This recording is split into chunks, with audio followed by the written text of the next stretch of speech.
بسم الله الرحمن الرحيم تبارك الذي نزل الفرقان على عبده ليكون للعالمين نذيرا۔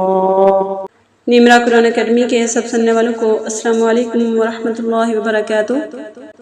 میں آپ کو اپنے YouTube channel Nimra Quran academy میں خوش آمدید کہتی ہوں۔ Welcome to my channel Nimra Quran academy.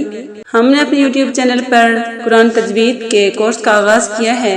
سورۃ الفاتحہ کو مکمل کرنے کے بعد ہم نے سورۃ البقرہ کی تجوید شروع کی ہے۔ سورۃ البقرہ کی تجوید پر ہم نے جتنی بھی ویڈیوز بنائی ہیں وہ سب ہمارے چینل پر موجود ہیں۔ اگر آپ ہمارے چینل پر نئے ہیں اور ابھی تک ان ویڈیوز کو نہیں دیکھا تو برائے مہربانی ان ویڈیوز کو ضرور دیکھیں تاکہ آپ مکمل طور پر سورۃ البقرہ کو تجوید کے ساتھ پڑھ سکیں۔ تجوید کا معنی ہے حروف کو ان کی صفات کے ساتھ اور ان کے مخارج کے ساتھ صحیح تلفظ کے ساتھ ادا کرنا۔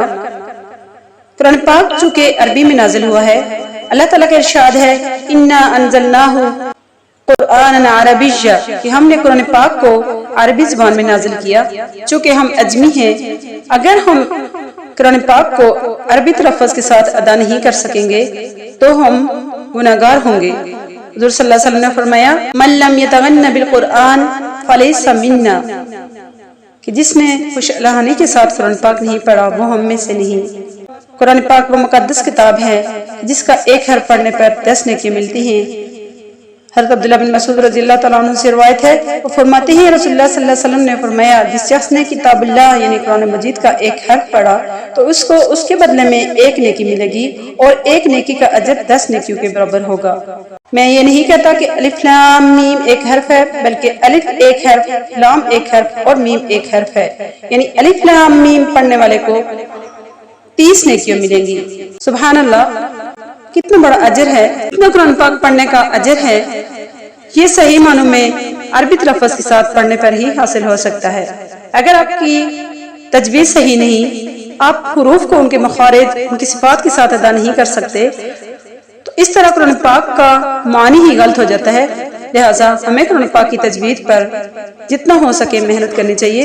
ہم نے سورۃ البقرہ کی تجوید کا آغاز کیا ہے اور آج ہم سورۃ البقرہ کی آیت نمبر 119 سے آیت نمبر 120 تجوید کے ساتھ پڑھیں گے۔ آئیے آج کے لیسن کو شروع کرتے ہیں۔ اعوذ باللہ من الشیطان الرجیم، بسم اللہ الرحمن الرحیم۔ وَلَن تَرْضَىٰ عَنكَ الْيَهُودُ وَلَا النَّصَارَىٰ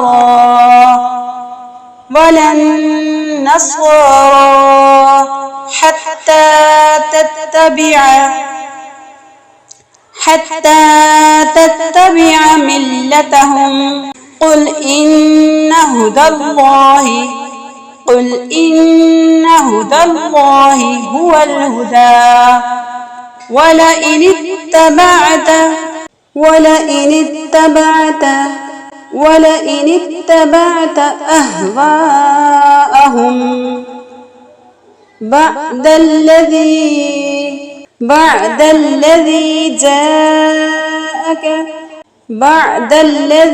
أَهْوَاءَهُمْ بَعْدَ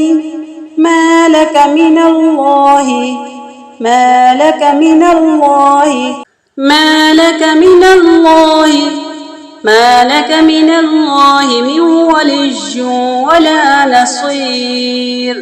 وَلَن تَرْضَىٰ عَنكَ الْيَهُودُ وَلَا النَّصَارَىٰ حَتَّىٰ تَتَّبِعَ مِلَّتَهُمْ قُلْ إِنَّ هُدَى اللَّهِ هُوَ الْهُدَىٰ وَلَئِنِ اتَّبَعْتَ أَهْوَاءَهُمْ بَعْدَ الَّذِي جَاءَكَ مِنَ الْعِلْمِ مَا لَكَ مِنَ اللَّهِ مِنْ وَلِيٍّ وَلَا نَصِيرٍ۔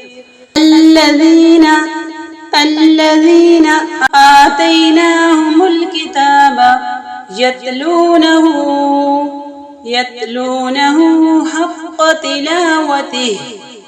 حَقَّ تِلَاوَتِهِ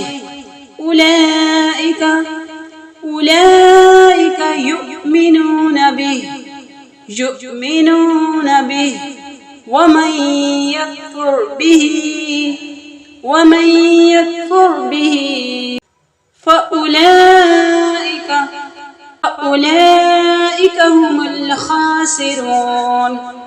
فأولئك هم الخاسرون الذين آتيناهم الكتاب يتلونه حق تلاوته أولئك يؤمنون به ومن يكفر به فأولئك هم الخاسرون صدق اللہ العظیم۔